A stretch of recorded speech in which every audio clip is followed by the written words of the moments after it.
In the dim glow of a chandelier that once lit up galas of laughter and light, Elena and Sophia, the identical twin daughters of billionaire tech mogul Victor Hale, stood frozen before their father's empty casket. It was a rainy afternoon in the sprawling Hale estate, where marble floors echoed with the silence of absence. Victor had collapsed in his boardroom, his heart giving out mid-deal, leaving behind an empire of code and contracts, but no final words for the girls he'd raised in isolation after their mother's abandonment a decade ago. Elena clutched Sophia's hand, her knuckles white, as tears streamed down their porcelain faces, mirrors of each other at 16, with raven hair and eyes like shattered emeralds. "He's not gone," Elena whispered fiercely to herself, the denial clawing at her chest like a wild animal. But as the first shovelful of earth hit the coffin, a guttural sob escaped Sophia, raw and unbidden, cracking the facade of their shared grief. In that moment, the world they knew dissolved, plunging the twins into a darkness deeper than the grave before them, a void where trust, love, and light had always been rationed, now utterly extinguished. The weeks following Victor Hale's funeral blurred into a haze of opulent isolation. The Hale mansion, perched on the cliffs of Malibu, felt like a gilded cage, its vast rooms echoing with the ghosts of their father's stern commands and rare affections.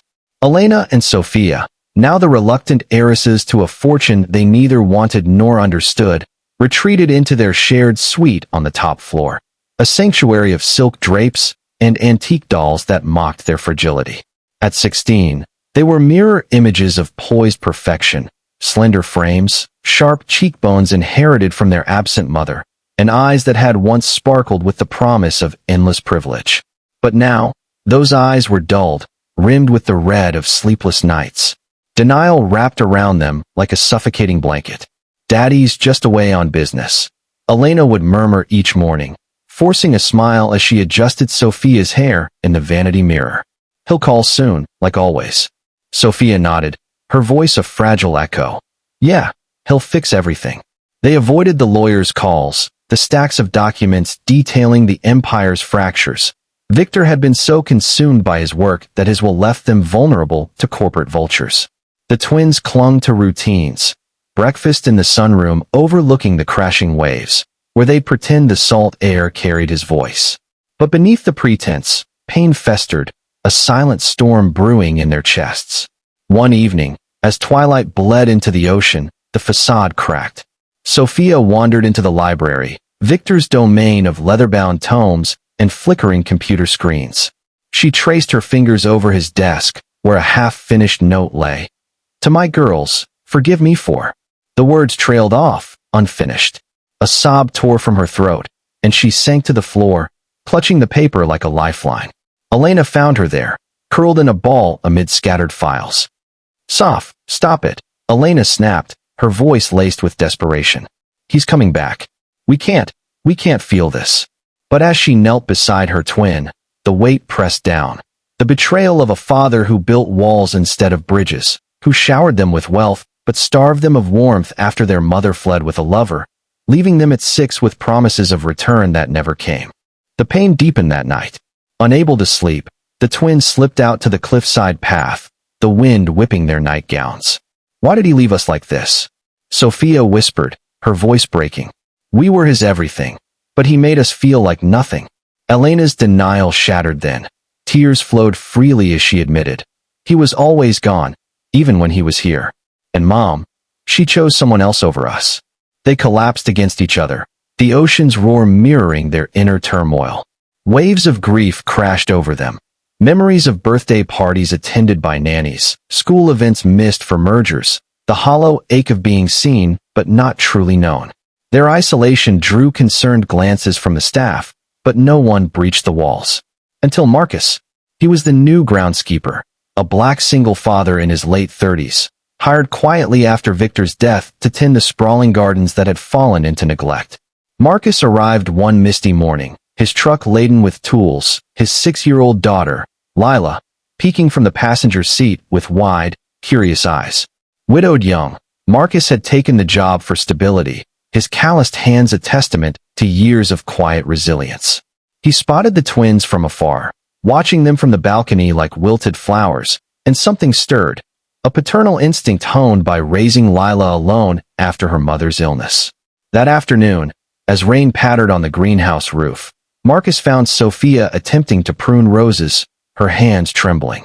"Those thorns'll get you if you're not careful, miss," he said gently, his voice deep and steady like the earth he worked. Sophia startled, wiping her eyes. I don't know what I'm doing." Marcus knelt, showing her how to clip with care. "Life's like these roses, beautiful, but it pricks if you rush. My Lila says holding on too tight sometimes hurts more than letting go." His words hung in the air, simple yet piercing. Sophia glanced at him, seeing not pity, but understanding in his warm brown eyes. For the first time, pain felt shared, not solitary. Elena joined them later, drawn by Sophia's tentative laughter, a sound foreign in their home. Marcus shared stories of Lila's antics, how she'd once planted magic beans in their tiny apartment yard, believing they'd grow into a ladder to the stars.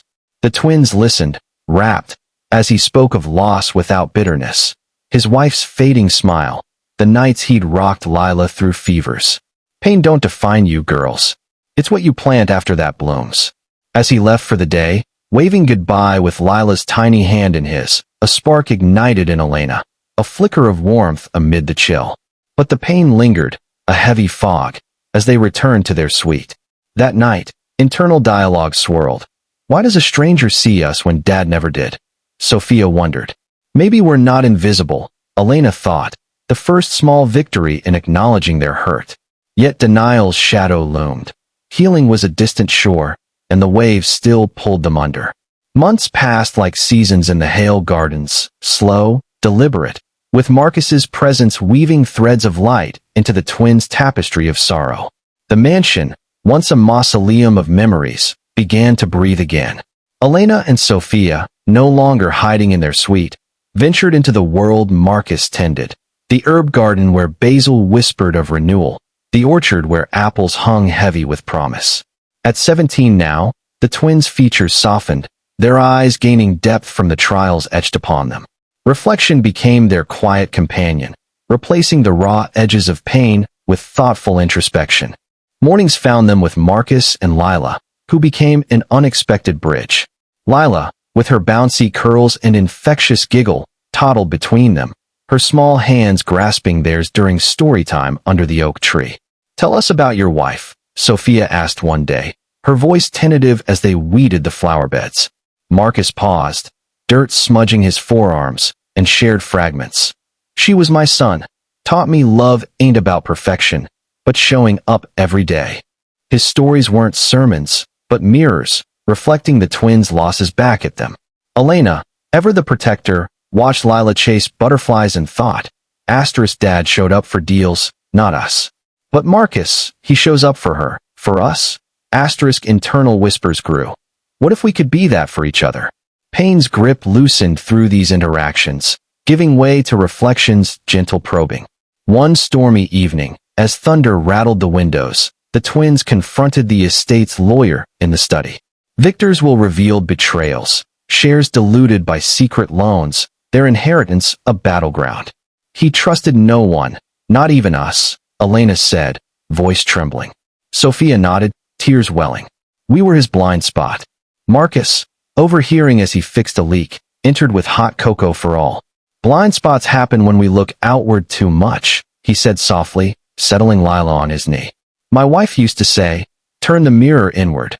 See your own light first." They talked late into the night, the twins' unburdening years of resentment, the mother's abandonment as a scar of unworthiness, Victor's absence as confirmation. Marcus listened, his presence a steady anchor. "Healing ain't erasing the hurt, it's building beside it," he offered, his words sparking realization. Lila, yawning, added innocently, "Daddy says hearts grow bigger when they break a little." Small victories bloomed like the roses they'd planted together.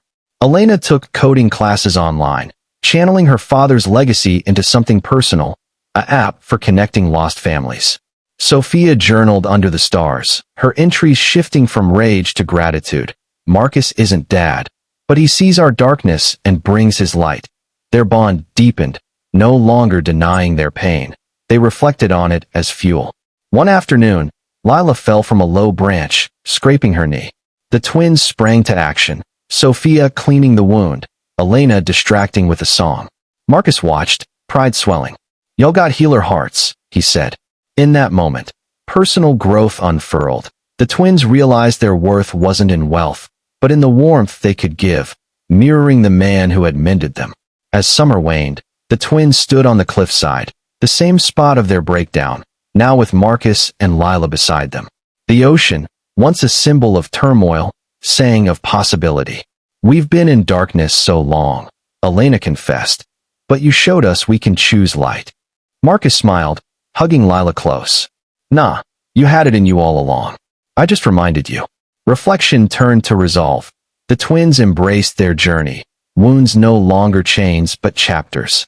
In the quiet dawn of renewal, Elena and Sophia stepped forward, not as heirs to an empire, but as women reborn. They sold parts of the estate, funding scholarships for single parents, honoring Marcus's quiet strength. Their hearts, once shrouded, now pulsed with self-acceptance. "We are enough, scars and all." Emotional peace settled like morning mist, a testament to inner strength forged in vulnerability. And in Lila's laughter echoing through the gardens, they found the ultimate renewal, the power to heal not just themselves, but the world around them. Moral of the story: true healing blooms not from erasing the shadows of loss and betrayal, but from allowing the light of connection and self-compassion to illuminate the path forward, revealing that our deepest strength lies in vulnerability and the courage to rebuild with open hearts.